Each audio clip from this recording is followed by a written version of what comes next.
This is Dallas Cowboys Crosstalk.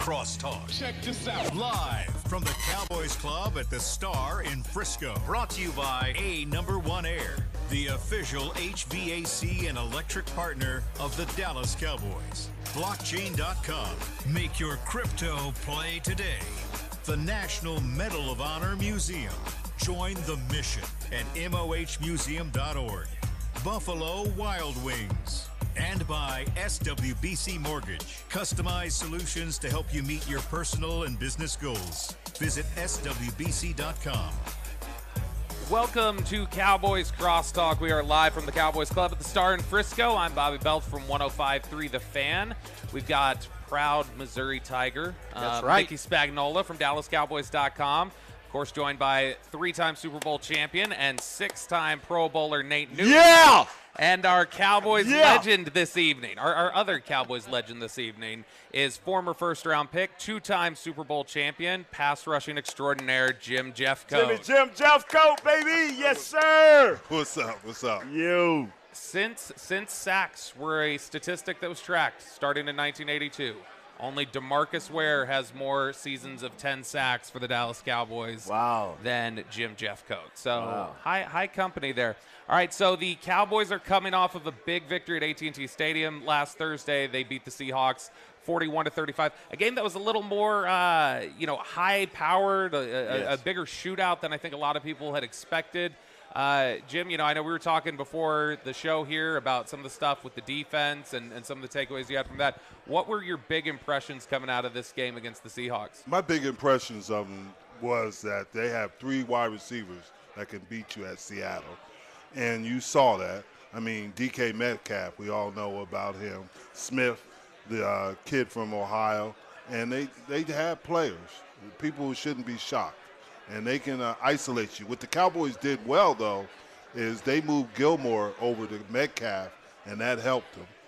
And they let Bland does what Bland does, get picks. Yes. Came up with another interception, almost had a second in that game. Of course, we got Pro Bowl voting today. He is leading the NFC in Pro Bowl voting at cornerback, and so Deron Bland absolutely contributed in a big way. Nate, what were some of your big takeaways coming out of this game? I just like how Dak continued to perform, how him and the offensive line and the running backs doing a tremendous job of trying to keep Dak upright, because I believe when you have a passing game, it's just not just offensive line doing his job. It's about the backs picking up the blitzes and picking up guys that are leaking, and your quarterback using his legs just enough to stay in the clear to give his receivers a chance to get open. So that really impressed me. And then I like the 3 stops by the defense in the fourth quarter to make sure we seal the faith of those guys. Yeah, absolutely. And Mickey, we just talked there about Dak Prescott and the way that he's playing right now.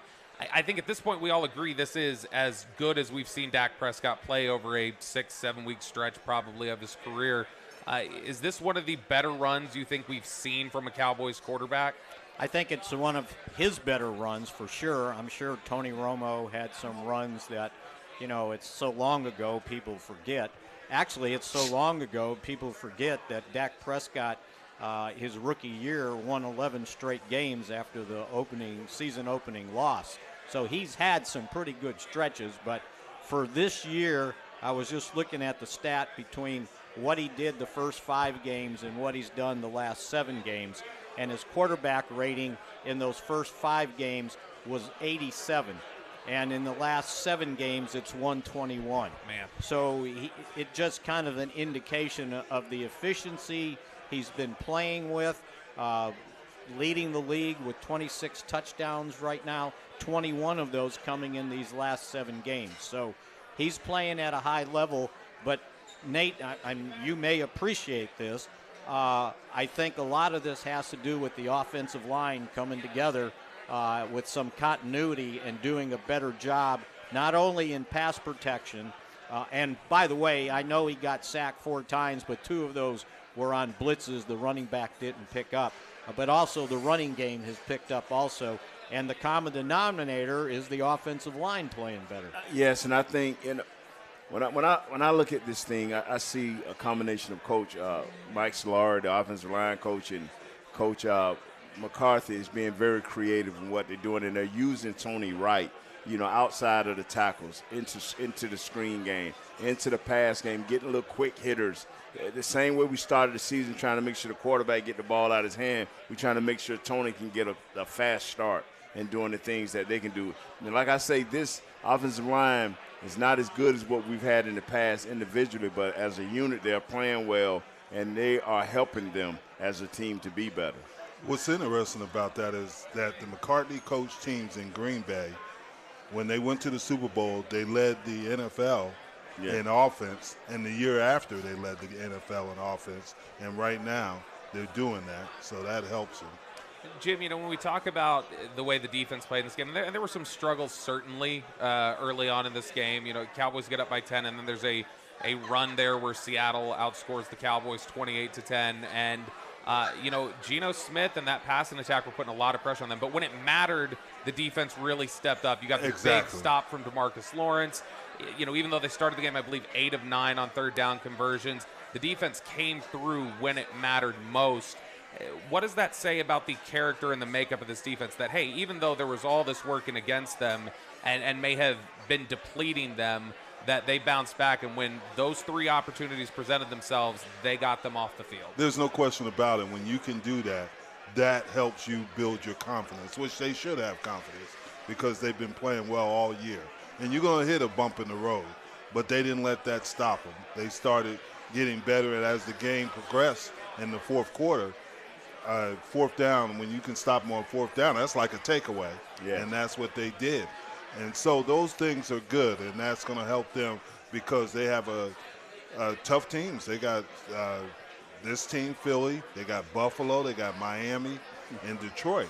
So they're going to have to play at that level because they're playing some of the better teams in the NFL. Yeah, this is absolutely a difficult stretch run for them. One of the things that was interesting in the locker room after the game was a lot of the guys were talking about, Tony Pollard, Jake Ferguson, they mentioned that they're like, man, this defense has saved us so many times and bailed us out at different points over the last couple of years. It was nice to kind of give them a boost a little bit and pick them up. Is that something that whenever you had a game like that, if the defense had a game where, man, the offense is really bailing us out, did it make you feel a little vindicated, like, all right, we're even. We got you guys at the end. We made sure to get that stop when you needed it, so we're good. We're even. Anytime you played Barry Sanders, the offense had to bail us out. Oh, my God. And every time we played the Eagles, y'all had to bail us out. Yeah. That's exactly what it is. Now, Nate, Mickey had just talked to you about it. The improvements that we've seen in Tony Pollard are probably directly reflected in the improvements we've seen on the offensive line. Terrence Steele has played better in recent weeks. I think Tyler Biadasz has had some better games in recent weeks. How important is that? I think a lot of people just look at it as, well, let me get the best 5. We talk about the best 5 and everything else like that. But how important is that unit cohesion and that time spent on task to take it from the first game they had all played together finally after a year and a half against San Francisco in Week 5 to where they've come today? How much of the improvement is just about gelling together? That's what it's all about. I've bickered with people, give me your best 5, give me your best 5. But what is your best 5? Ain't played more than 2 games together. The left tackle out, the right guard out, now your center out. You never get no continuity. You get 5 guys that's willing to work hard, willing to study the film. That'll give you your best chance to win because now you can start scheming things. Now they've had, 8 games where they've all played together. Yeah. They've given Tyron Smith time off during the week to make sure he's ready for the game. So now that continuity. I would say it over and over, this line is nowhere near what it was 4 years ago. But what they are is playing together. In the last 4 years, we have not had an offensive line. You go back and check the statistics, Mick. We have not had an offensive line play together, 5 guys, more than 6 games over a stretch period of time. So even though they may not be as good individually, they're playing great as a unit, and the coach understands what needs to be done. So what have you seen, maybe a difference from Terrence Steele? Because, by the way, it was Philadelphia when he struggled, especially against Hassan Reddick, right? Well, a lot of and people Reddick struggles, right? He's pretty good. He's pretty and good. you know they're going to put him over Steele again. So well, he's at 9.5 sacks right now, Hassan Reddick. But the thing is, if you can run the ball just enough to keep his confidence, Steele is a handsy guy. He likes to put his hands on you. So Jeffcoat know if you get a guy like myself who like to put it, if I'm lunging, if I'm all out of character, if I'm not stable, that it's over because he's too quick. He's going to move. He's going to bat. He's going to do whatever it takes because he know I'm lunging. Still, that was his problem. Even though he hasn't gotten back to the guy we knew a year ago before the injury, he's gotten better because he's getting patient. He's letting the guy come to him, and he's taking the fight from that point. So his angles of impact is better. His slide step is better. But I still think you have to, every now and then, give him a little help. Every now and then, give him a nudge. And run just enough to offset Hassan just having a free rein. Now, when we look at this defense, Jim, there was a lot of talk this week about the Shaq Leonard situation and were they going to be able to pick up a linebacker. He ultimately signs with Philadelphia. He'll be at AT&T Stadium, I imagine, this weekend, just not for the Cowboys. But do you think that what we've seen in the last couple weeks should make the Cowboys feel a little bit more comfortable about their run defense and say that, hey, we're in a better position. We're starting to come together. Marquise Bell has been a revelation for them, playing as sort of a hybrid player. Damone Clark seems to be coming along. Do you think that at least feels like less of something that you lost out on than it would have maybe a month ago? Well, you'd like to have a guy like that who's has success in the league, but you don't have him, and you have been playing well. It wasn't they didn't have issues because of the Damone Clark or Marquise Bell. They didn't have issues because of that. And Philly's going to try to run. Where they're going to try to run is off tackle. We know they're going to go off tackle. Yeah. And they'll be prepared for it, I think, and those guys will play well. They won't be able to run in the interior because Smith and some of the other, Hankins are pretty stout inside. They're going to try to go off tackle and try to make some within. I think Swift's a little banged up anyway, so. He took a pounding. Yeah, he did. His last game, boy. Oh, my God. San Francisco got after him, right? Yeah. So they're going to try that, but that doesn't mean they're going to be successful at it. And that's where they're going to try to attack you at. When teams they can't attack the Cowboys between the tackles. They try to attack them off tackle. So that's what they'll try, but they won't have success with that because they'll be prepared for it. Just before we go to break here, Mickey, when we look at this game, it feels like meant something from the perspective of there was a lot of a national narrative that said the Cowboys haven't beaten anybody, with a winning record. Seattle had that. And they say, well, the Cowboys have either beaten people up or when it came down to close, tight games, they've lost in those moments. This seemed to answer two big questions for them right there. And that would, you'd think, be a big confidence builder for what's going to be a stretch of really tough games. Yeah, absolutely. And, I thought what they did against Seattle, and I know Seattle came in, okay, they were 6-5. They weren't a great team, but they did have a winning record. And I thought the key thing was they found a way to win. And, if you think about it, everybody's been patting Philadelphia on the back because they had a couple games in a row there before San Francisco beat them. They didn't play very well, but they got credit for finding a way to win, and that's what the Cowboys did. And that should give them some confidence going forward that if you hang in there, you never know after, Seattle scored on 6 of 8 possessions, and one of them was a missed field goal that they didn't, and they came up with the plays to make down the stretch on those 3 possessions, right? All 4 of them stops on 4th down, if you remember it. And, Jim, you had to come off your seat when you saw Demarcus Lawrence on 4th and 1 make that stop, right? Yes, that was impressive right there. He's still playing at a high level, and it's very impressive that Demarcus can do that.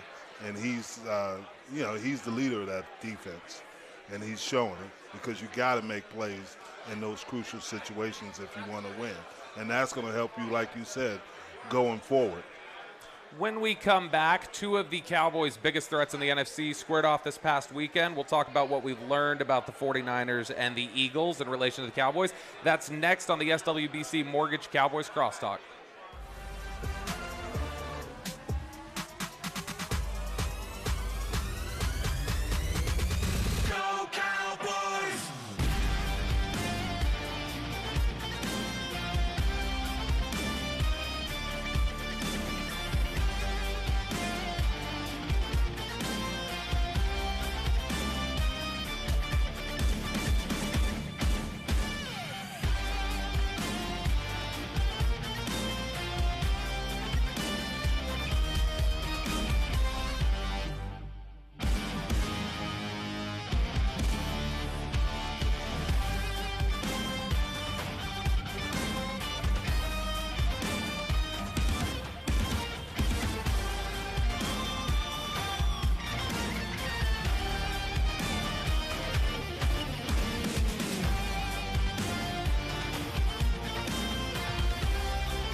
Back to Dallas Cowboys Crosstalk. Yeah, check this out. Live from the Cowboys Club at the Star in Frisco.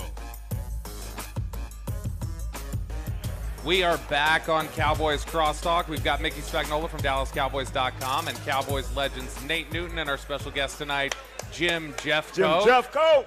So we've got we'll talk here in a second about the Eagles coming to town. They come into town as the best record in the NFC still. They're coming off of a pretty brutal loss at the hands of the 49ers, though. But before we get into that, I know Mickey had just asked you before we went to break about Demarcus Lawrence and the big play he made there.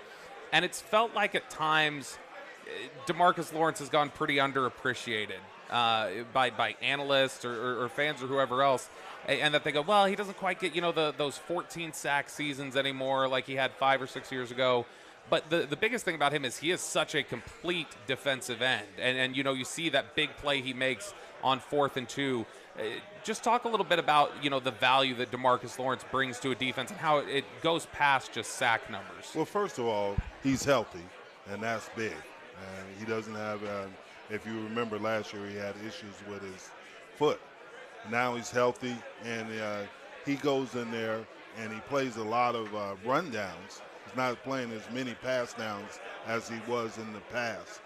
They're giving him a spell and letting him, because they know that he can play the run very well, which he is. And he's doing some things that he's helping them, just like in the past when the Cowboys were really good. They had roles for players. His role is more to be strong against the run as opposed to being a pass rusher, and he's doing that. Now when he gets the opportunity to rush the passer, he's going to take it, obviously, and take that and run with it. But most of the time, you see his big plays coming in the running game. Hey, one other question for you real quick, but just before we go back to this 49ers-Eagles matchup and what that means for the Cowboys. Another guy that's gotten a lot of talk about, where's the sack production and how he's playing, is their first-round pick this year, Mozzie Smith, and a guy who plays nose tackle. Is it a better reflection or a better understanding of guys like Mozzie Smith and Jonathan Hankins of, hey, you're not necessarily going to notice them from splash plays. What you're going to notice is when the linebackers are playing better, that's probably a pretty good indication that these guys are doing their jobs because they're keeping them clean. That's exactly right. You don't anticipate them making a lot of splash plays because of the positions they play. But Mozzie Smith has been getting better all year, and Hankins is steady. And like I said, people don't run in the middle of the Cowboys right now because they got 2 big guys there that are controlling those guards in the center, and that's what they do well. They force you to have to attack them on the perimeter. Well, 2 teams that like to run the ball quite a bit are the 49ers and the Eagles, and they squared off in a game that, had a lot of chatter about it, just like Dallas's matchup with them in Week 5 did. And this was a game that felt like it set up really good for Philadelphia and these 2 Titans and the way they matched up. And Dallas, watching probably with some interest to see how it affects them and their seeding. But it felt like a game that was going to set up nice for Philadelphia. It's at the Link. It's messy weather. It seemed like something that would, benefit them. And San Francisco goes in there and absolutely dominates them, wins that game 42-19, a really impressive performance, and one that, when we had Jerry Jones on 105.3 The Fan this week and we kind of got a chance to ask him about how he feels about their standing, he thinks, hey, with the way that we're playing and when you see these 2 teams on the field, we think we're right there in contention with them. Nate, do you think the Cowboys should feel better about where they are in relation to Philadelphia, but more specifically San Francisco, given how they played right now and how things have progressed over the last several weeks? To be honest with you, this is what I feel, Brother Belt, is the Cowboys should feel good because they've won 4 in a row. They've overcome adversity. They've played together. They're relatively healthy. Now is your time to shine. Now is the payoff to beat Philadelphia. Only reason you lost to Philadelphia last time because you was not mentally sharp. A toe on the line. A route ran too short. Yeah. Not checking in with the referee.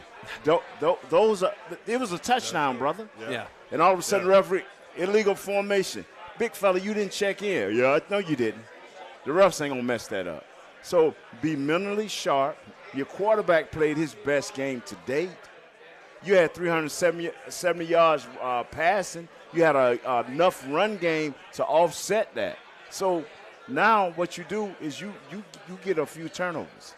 If our defense can turn them over, give us a short field, and we just run at the right times, because their secondary is right.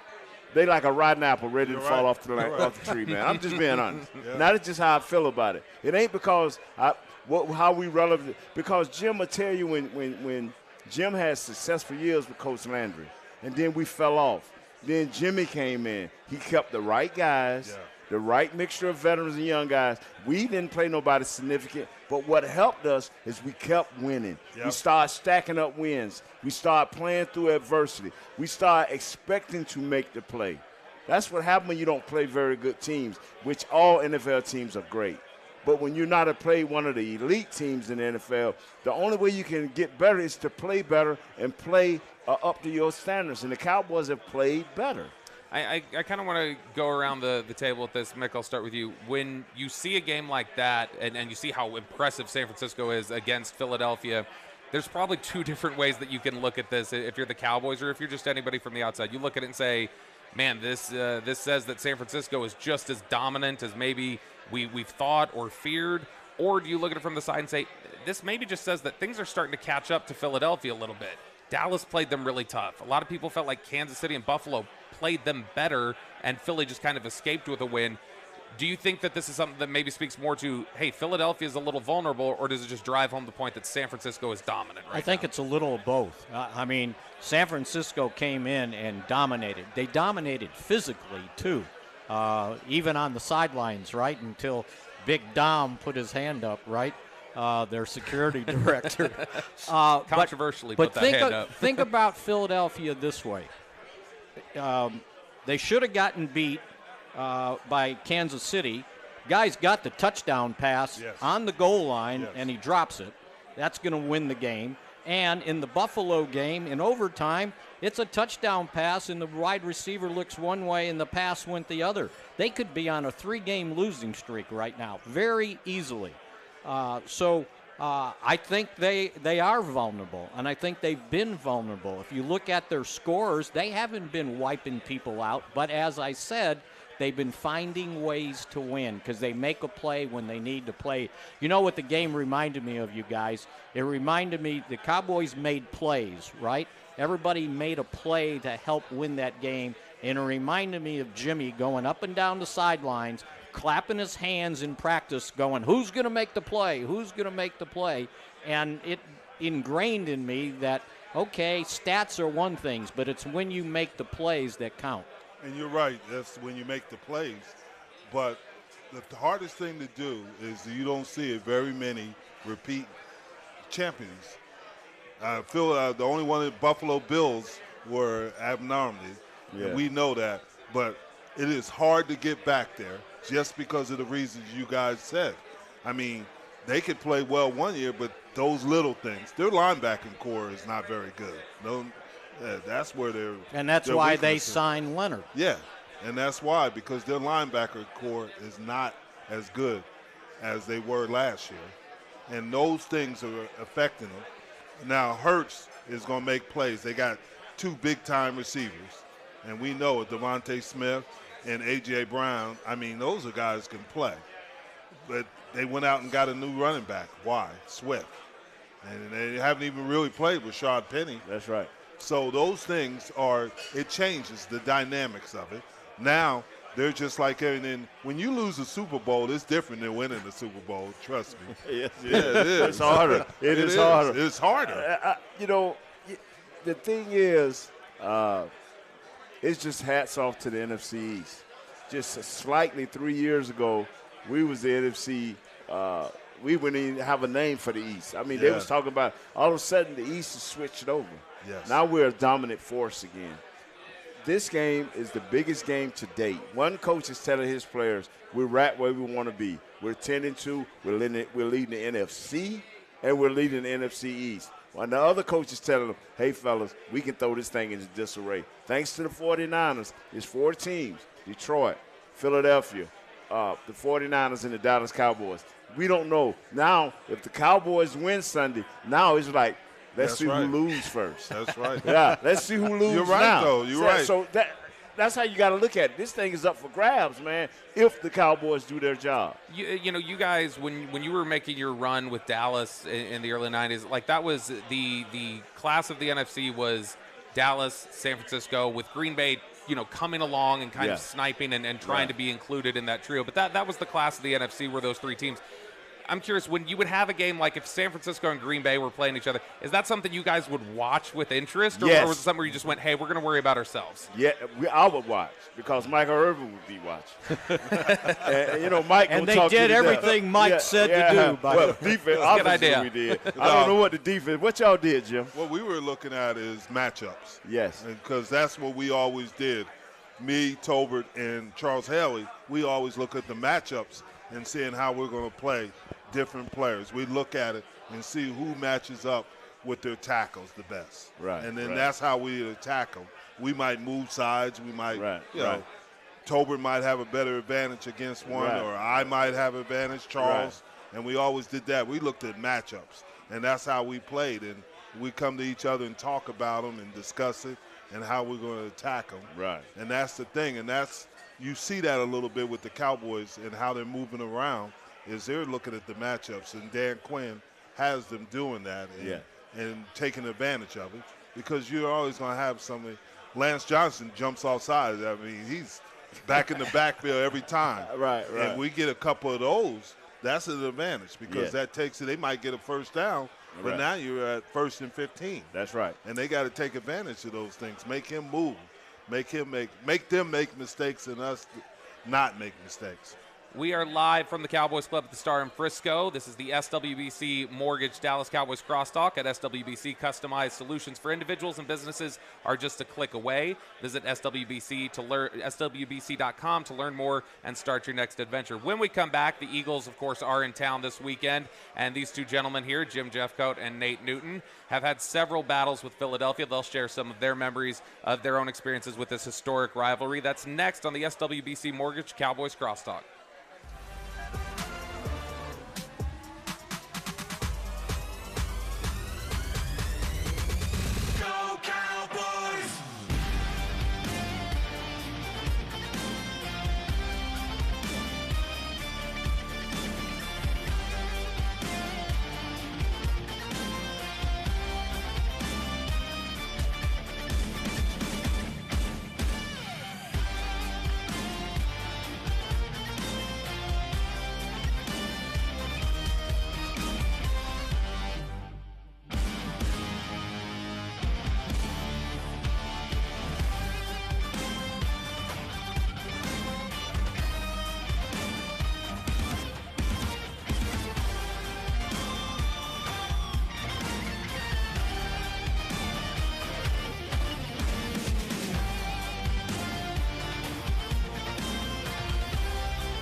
Back to Dallas Cowboys Crosstalk. Yeah, check this out. Live from the Cowboys Club at the Star in Frisco.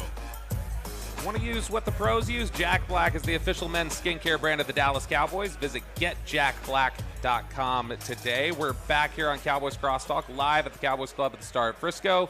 We're joined by Mickey Spagnola from DallasCowboys.com, Cowboys legend Nate Newton, and another Cowboys legend, our special guest this evening, Jim Jeffcoat. Jim.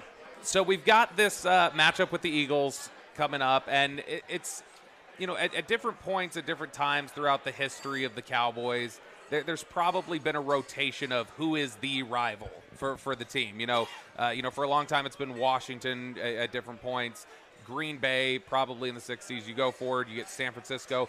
The Giants were a competitive team for them, caused a lot of sour taste in their mouth at different points.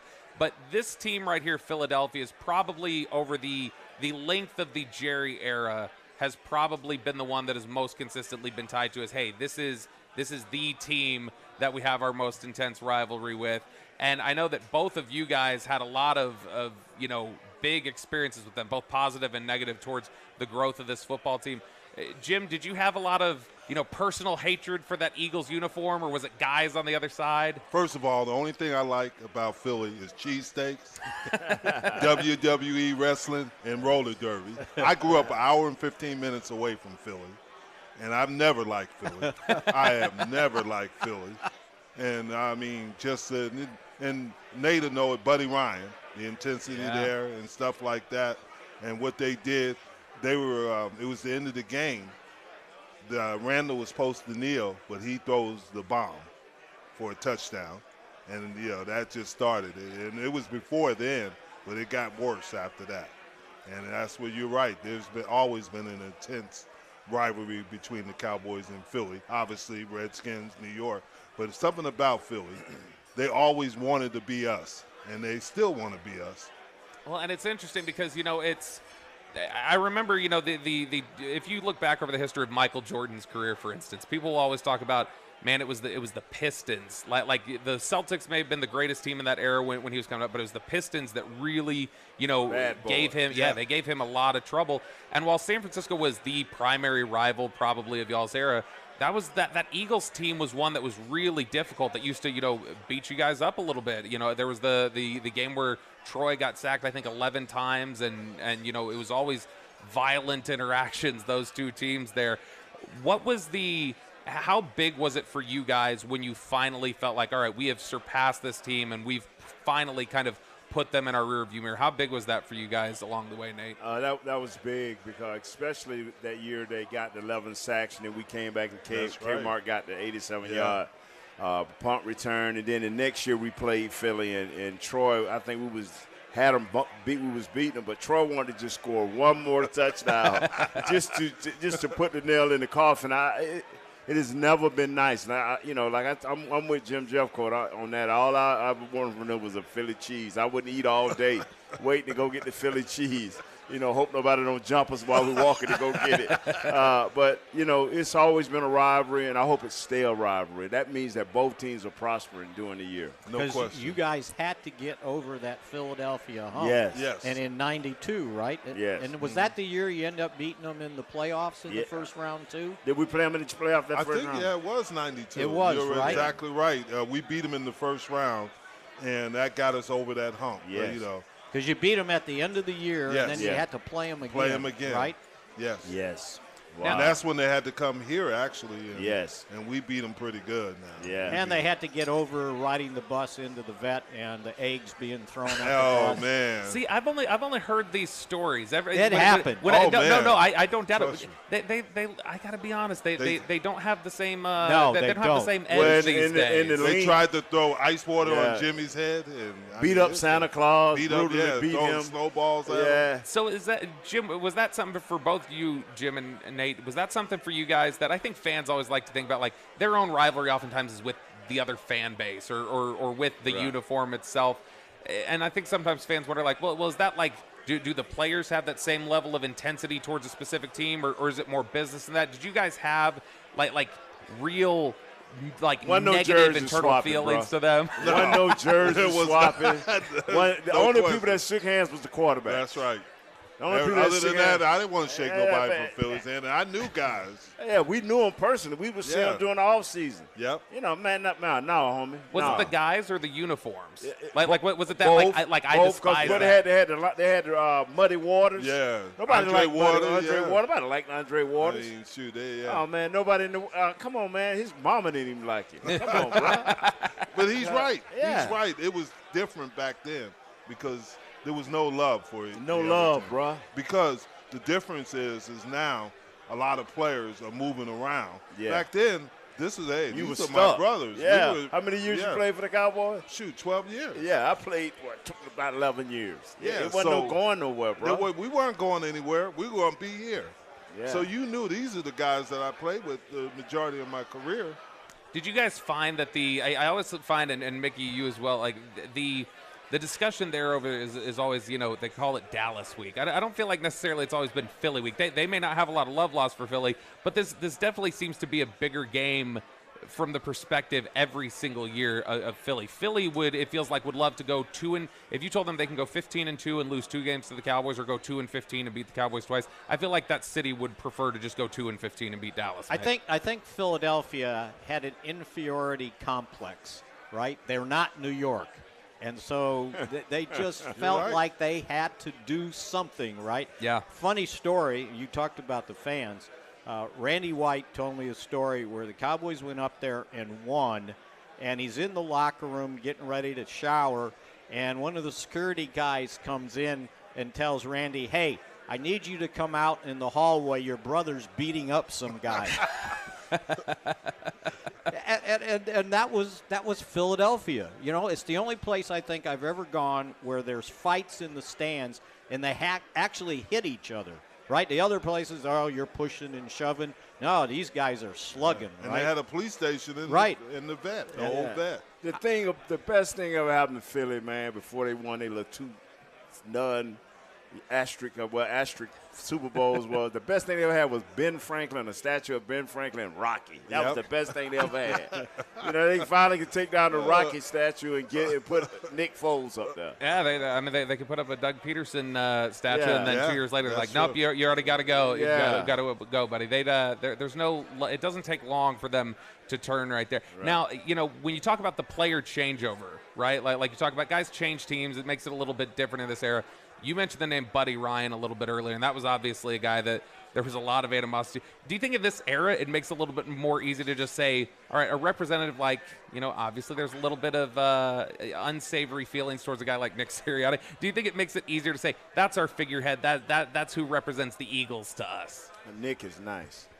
He's good. Yeah, Nick is a player can have a bad play, but they'll come to Nick. Nick just got that confidence, that cockiness, that arrogance, the Buddy Ryan. He got that Buddy Ryan about him. You don't know whether he's going to cuss you out like Jimmy or whether he's going to speak nice to you, but you're going to get a response. And that's just that Philly thing, man. He up from Jersey. He got an attitude, too. Now, he's the nicest guy in the world. But y'all all up there can turn it on when you want to. But the thing with Sirianni is you want to play against guys like that. Yeah. They motivate you. They motivate you to play better because you want to look in their eyes at the end of the game and say, yeah, I got you. Yeah, I got you. Is it one of those things of like, that's the guy that you just despise when he's not with you, but when he's on your side, you'll do anything for him? Is that the type of guy that you think he is? I wouldn't do anything for him. See, that's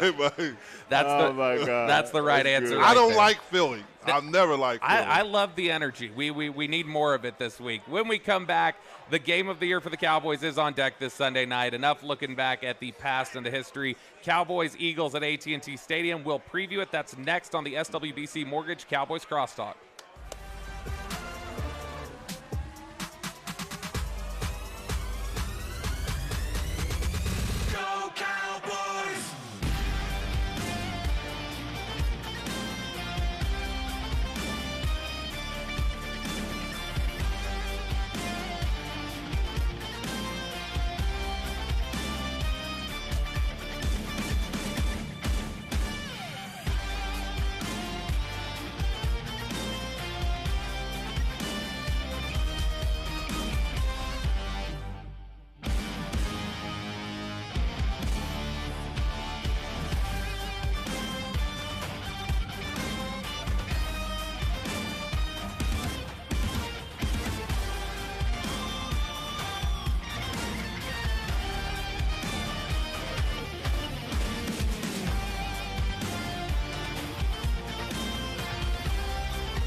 Back to Dallas Cowboys Crosstalk. Yeah, check this out. Live from the Cowboys Club at the Star in Frisco.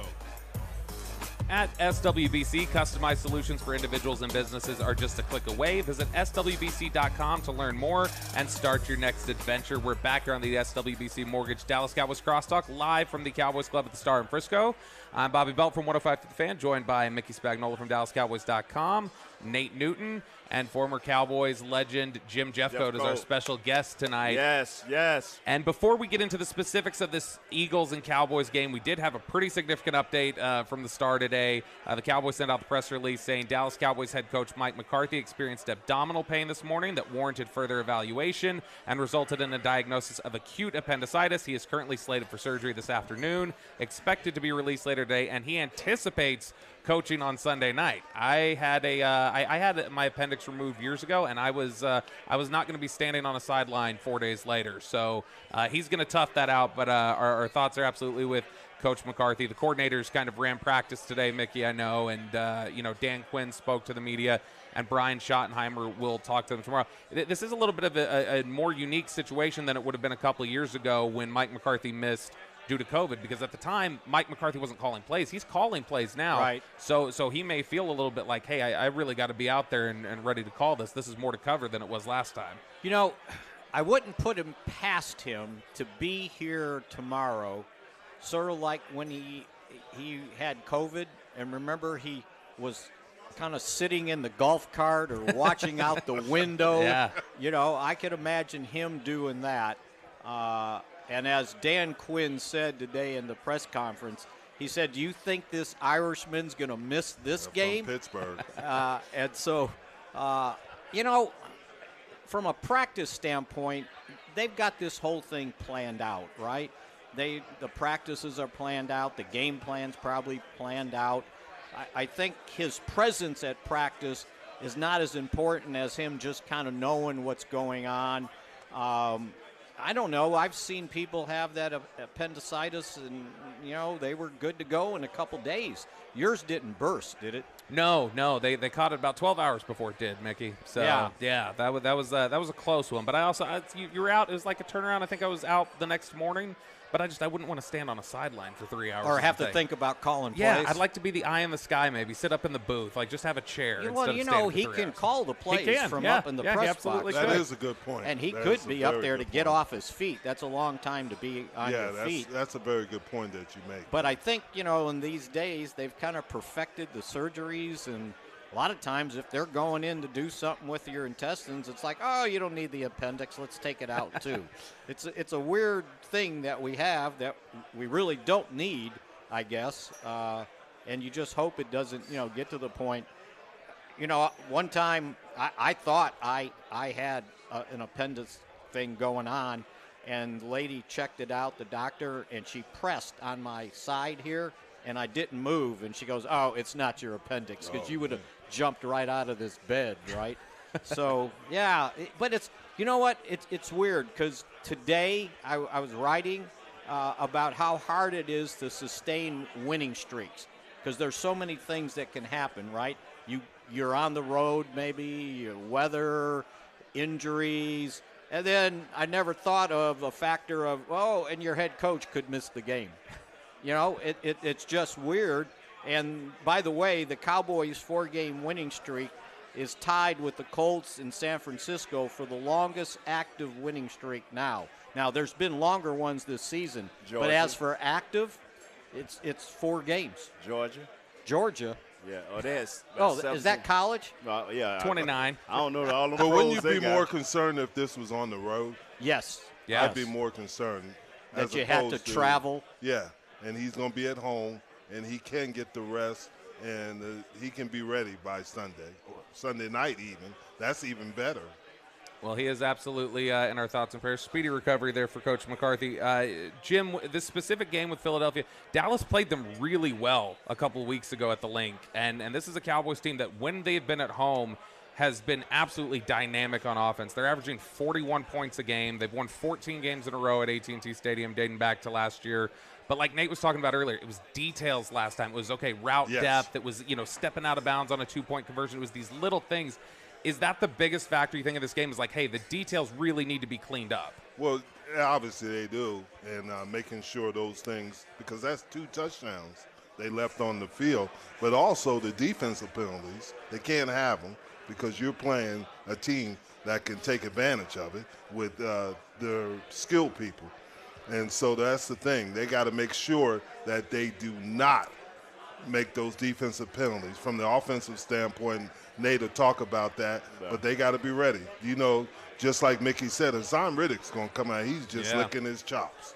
And they got those 2 big Georgia dudes inside. Yeah, and they speaking of Georgia. Georgia. Yeah, they shows up. Jalen Carter. I mean, they got men in Jeff there. Davidson, Jordan Davis, Fletcher Cox, his 12th year. Yeah. Got his second sack of the season last week. So he got 2.5 between Davis and the other kid, Carter. They got 7 sacks. Hassan got 9.5, and Sweat got 6.5. But saying all that, McCaffrey ran all over him. You know, I but how did that happen? The one thing you got to remember about what Shanahan's doing, he's listening to his dad. They're running Denver's offense. They're running that zoned offense. And that's what the short passes, and they're making it. One of them should have been a holding call on one of the receivers. But what they do is they give you a look, and that's not what you wanted. You think you know it. You never know it. And where did they run? They didn't really run inside. They ran right outside the guard. That's right. Right outside the kind tackles. of the edges. Right? Yeah, that's what I'm saying. And I was telling people earlier today, what you have to do to attack them is you got to make Jordan Davis, Fletcher Cox, and Jalen Carter go lateral. You got to make them dudes turn their shoulders. Yeah, and now that's you what can get Denver seams. did. Yeah, you can get seams in the defense. You saw they throw that little screen to Samuel Debo, and it looked like he was running up the middle. Yeah. But he came from the side. He was making these guys move. Exactly. That's what this. I'm telling you, he learned from the Super Bowl. Yep. Coach Shanahan learned from the Super Bowl. He said, never again. Give me my quarterback, and which is that little Brock Purdy. Yeah, he got his man. We talk about, how good they've been at home as a team, but specifically in offense. Nate, what can explain something like that? I mean, that's not just fluky when you look at that run and the way they score points at home. Is that just you think this is a team that's faster on turf? Is this a crowd impact? What do you think is the explanation for how good they are at home? All of it, but more importantly, execution. Paying attention to the details. Having a game plan and being able to execute it. The fans will give you grace and mercy. But when you do something great, they're just looking for that little small thing now, and they fires you up. 4 years ago, we did not have this type of intensity and energy from our fans. Now, since the Coach McCarthy, these fans are loving it. They are feeling. You're seeing more and more Cowboy fans each game. Before you may see a couple of thousand Philly fans. You don't see that anymore. You may see half the thing filled with the 49ers fan. You don't see that no more. People are holding on to their tickets because they feel something special is about to happen. Yeah, absolutely. And this is, again, a game that's on primetime television. It's Sunday Night Football. Biggest game of the year to this point for the Cowboys, a chance to tie for the division lead. Obviously, there are tiebreakers involved that need to be played out. But this would be a tie of first place in the NFC East for them. But also what might be on the line here is the Jalen Hurts, Dak Prescott discussion of MVP, which these are 2 of the 3 biggest names going right now. It's Purdy, Hurts, and Dak Prescott. Jim, when you look at this game and knowing what a big primetime game it is, a divisional game, do you look at this and say the MVP might be on the line in this game? Oh, no question about it. No question. Hey, in a game like this, the stars shine bright at night. That's true because that's when the big-time players come out, and that's when, you come to play. And you notice the teams that are successful, they love this spotlight. You're going to see the best out of the best players.